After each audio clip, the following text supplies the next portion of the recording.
नमस्कार दोस्तों, सोयाबीन की फसल में मुख्य रूप से दो प्रकार के कीट सबसे ज्यादा नुकसान पहुंचाते हैं, सबसे ज्यादा हानि पहुंचाते हैं। वैसे तो सोयाबीन की फसल में कई प्रकार के कीट लगते हैं, कई प्रकार की इल्लियां लगती हैं, परंतु यह जो दो कीट है यह सोयाबीन की फसल में सबसे ज्यादा हानि पहुंचाते हैं। यानी कि ये जिन भी फसल में लगते हैं उनमें सबसे ज्यादा हानि पहुंचाते हैं, क्योंकि यह पूरे के पूरे तने को वहां से काट देते हैं और पूरी पूरी शाखाओं को काट देते हैं।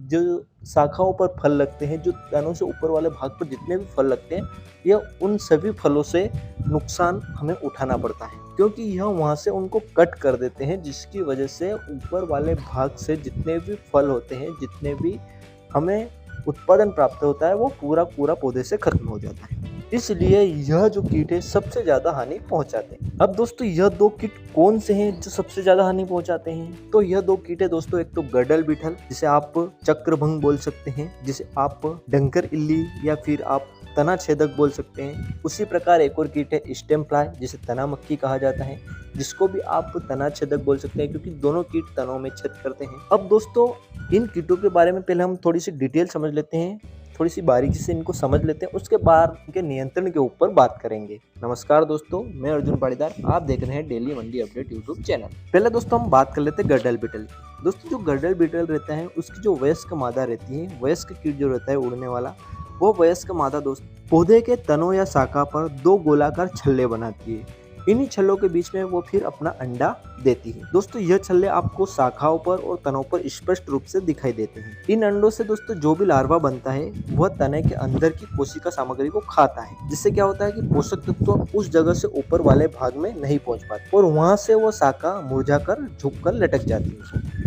यही काम दोस्तों तना मक्खी का भी रहता है। अब तना मक्खी जो रहती है उसकी जो वयस्क मादा रहती है, वयस्क कीट रहता है, वह क्या करता है कि जो सोयाबीन के पत्ते रहते हैं उन पर अंडे देता है। अंडे से जो लार्वा निकलता है, जो कि पीले कलर का आपको दिखाई देता है, वह सीधे तने से और बढ़ता हुआ आपको दिखाई देगा। लार्वा दोस्तों पत्ते की नसों से होकर तनों में प्रवेश कर जाता है और वहां से सुरंगें बनाता है। इन्हीं सुरंगों में लार्वा या प्यूपा आपको देखने को मिलता है। अब दोस्तों, संक्रमित तने को जब आप चीर कर खोल कर देखते हैं तो अंदर आपको लाल रंग की जिग जैग सुरंगें दिखाई देती हैं। यह दोस्तों तने की बाहरी परतों को खाता है, जिससे पौधे पीले होकर सूखने लगते। तो कुछ इस प्रकार से तना मक्खी का कार्य रहता है। तो स्टेम फ्लाई और गर्डल बीटल दोनों कीट हानिकारक है, दोनों तनों को नुकसान पहुंचाते हैं। अब दोस्तों हम बात कर लेते हैं कि इनको नियंत्रित कैसे करें। इनके नियंत्रण के लिए कुछ कीटनाशक हैं जिनका स्प्रे हमें करना पड़ता है। अब कीटनाशक में हमें जो सिस्टेमिक एक्शन वाले कीटनाशक रहते हैं उनका प्रयोग करना पड़ता है, क्योंकि जो कॉन्टैक्ट इंसेक्टिसाइड यदि उसका प्रयोग करते हैं तो उनसे ये कीट प्रॉपर तरीके से खत्म नहीं होते, क्योंकि कॉन्टैक्ट जो कीटनाशक रहता है, कॉन्टैक्ट एक्शन वाला कीटनाशक पौधों के अंदर नहीं पहुंच पाते, वो जहाँ पर स्प्रे होता है वहाँ कीट को ही खत्म करता है। और जो सिस्टेमिक एक्शन वाला कीटनाशक रहता है वो पौधे में जाइलम फ्लोएम विधि के माध्यम से पूरे पौधे में फैल जाता है। पौधे में कीट कहीं भी छुपा होता है तो वहाँ पर वो अटैक करके उसको खत्म कर जाता है। यानी कि तना मक्खी या तना छेदक जो कीट है वो पौधे के अंदर रहता है, तो पौधे के अंदर भी ये कीटनाशक सिस्टेमिक एक्शन वाला पहुंचकर उस कीट को खत्म कर देगा। तो चलिए हम कौन से कीटनाशक स्प्रे कर सकते हैं। तो उसके लिए आप दोस्तों बायर का जो सोलोमन इंसेक्टिसाइड आता है, जिसमें बीटा साइक्लोथ्रिन 8.49% और इमिडाक्लोप्रिड 19.81% पाया जाता है, उसको आप 150 ml प्रति एकड़ के अनुसार उपयोग कर सकते हैं।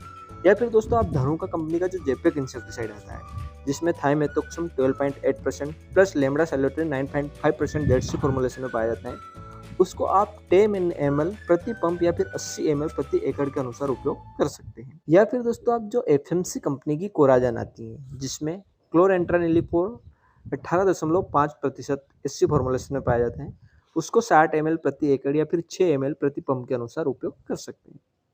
इसके अलावा आप जो अडामा कंपनी का प्लेंथोरा आता है उसका भी प्रयोग कर सकते हैं, जिसमें नोवालुरान 5.25% में और इंडोक्सा कार्बो 4.5% एससी फॉर्मुलेशन में पाया जाता है, जिसको आप 30 ml प्रति पंप या 300 ml प्रति एकड़ के अनुसार उपयोग कर सकते हैं।